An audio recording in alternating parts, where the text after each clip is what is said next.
అందుకే నమస్కారం. అది పశ్చిమ జర్మనీలోని ఉయర్సలిన్ అనే నగరం.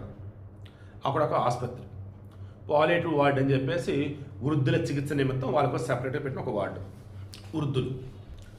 అందులో నైట్ టైం డ్యూటీ చేస్తున్నాడు 44 సంవత్సరాల వయసు ఉన్నటువంటి ఒక నర్స్. వాడికి పేషెంట్లు ఎక్కువయ్యారు, వృద్ధులు. దాన్ని దగ్గటము, చీటికి మాటికి ఏదైనా హెల్త్ ఇష్యూస్ రైజ్ అవుతున్నప్పుడు ఏదైనా మీద చూసుకోవాల్సి వస్తుంది. ఇలా కాదు అని చెప్పి వారికి ఎనస్థీషియా సంబంధిస్తారు, మార్ఫిన్ అని ఇంకా వేరే డ్రగ్స్ పేర్లు ఉంటాయి. ఆ డోస్ని హెవీ ఇంజెక్ట్ చేస్తున్నాడు బాడీస్లో. స్లోగా చనిపోయారు వాళ్ళు. కేవలం రాత్రుళ్ళు డ్యూటీ చేసేటప్పుడు పేషెంట్లు ఎక్కువ ఉండటం వల్ల, ఆ పేషెంట్లకు ఉన్న సమస్యల వల్ల పదే ఇతని వాళ్ళకి ట్రీట్మెంట్ చేయాల్సి రావడం, హెల్ప్ చేయాల్సి రావడం, వాళ్ళ యొక్క సిస్టమ్ మొత్తం ఎలా మానిటరింగ్ అంటే ఎలా ఉంది మెడికల్ సిస్టమ్ అంతా మానిటరింగ్ చేయాల్సి వస్తుండేసరికి విసుగొచ్చి పని తగ్గించుకోవటం కోసం స్లోగా వాళ్ళకి మత్తు మందుని డోస్ పెంచుతూ పోయి నిద్రలోనే చంపేశాడు. ఇప్పుడు బయటకు వచ్చింది అది. ఎప్పుడు చేసాడు మళ్ళీ ఇదంతా ఎదవా? 2023 డిసెంబర్ నుంచి 2024 అక్టోబర్ వరకు చేశాడు. వాడి మీద డౌట్ వచ్చింది. ఎందుకని మంది మొత్తం చెక్ చేస్తే నిజంగానే చనిపోయిన వాళ్ళ బాడీలో హెవీగా మత్తు మంది ఉంది.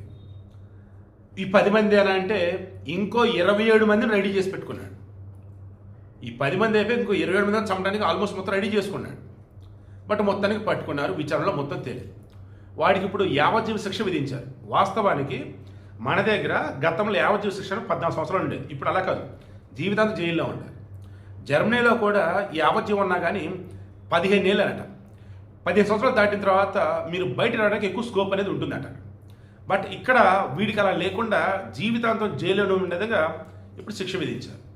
ఇప్పుడు ఇంకోటి బయటపడి 1999 2005 మధ్యకాలం కేవలం 6 సంవత్సరాలు నీల్స్ హోగెల్ అని చెప్పేసి ఒక మగవాడు, వాడు ఏకంగా 80 మందిని చంపాడు. వాడు ఎలాగా తెలుసా? మొత్తం హార్ట్ రిలేటెడ్ ఇష్యూస్ ఉన్నటువంటి పేషెంట్స్ ఆసుపత్రి అడ్మిట్ అవుతారు. వాళ్ళకి సివియర్గా హెల్త్ ప్రాబ్లమ్ రేజ్ అయ్యేలాగా మెడిసిన్ ఇచ్చేవాడు. ఏంట్రా అంటే వాళ్ళు సడన్గా ఆరోగ్యం పాడైంది, నేనే వీళ్ళని కాపాడని చెప్పేసి వీడు చెప్పుకోవటానికి. అలా 80 మందిని వాడు చంపేశాడు. వాడిని గుర్తు తెచ్చే విధంగా ఉంది ఇది అని చెప్పేసి ఇప్పుడు జర్మనీ వాళ్ళు అన్నారు. ట్విస్ట్ చెప్పన, ఆ నీల్స్ హోగెల్ అనేవాడు జర్మనీయే, ఈ 44 సంవత్సరాల పేరు తెలియనివాడు ఈ ఏదో జర్మనీయే. అమ్మ, ఈ హిట్లర్ గాడి వారసులాగా ఉన్నారా బాబు వీళ్ళంతా మాత్రం. మీరైతే ఏ ఆసుపత్రిలో అడ్మిట్ అవుతున్నారో మీ వాళ్ళకి ఎలా ఉందో ఏంటో మానిటర్ చేసుకుని ఉండి సిస్టమ్ ఉండేలా చూసుకోండి. అండ్ ఆ టైంలో ఎవరు నర్సు ఎవరు డాక్టర్ మొత్తం జాగ్రత్తగా చూసుకోండి. అనుకోకుండా అకస్మాత్తుగా మీ మనిషి కనుక చనిపోతే మీకు ఏ మాత్రం డౌట్ ఉన్నా ఖచ్చితంగా పోస్ట్ మార్టం అయితే చేపించి మొత్తం మెడికల్ రిపోర్ట్, ఫోరెన్సిక్ రిపోర్ట్ మొత్తం చెక్ చేసుకున్నాకే అప్పుడు సహజ మరణమా కాదని చెక్ చేసుకోండి.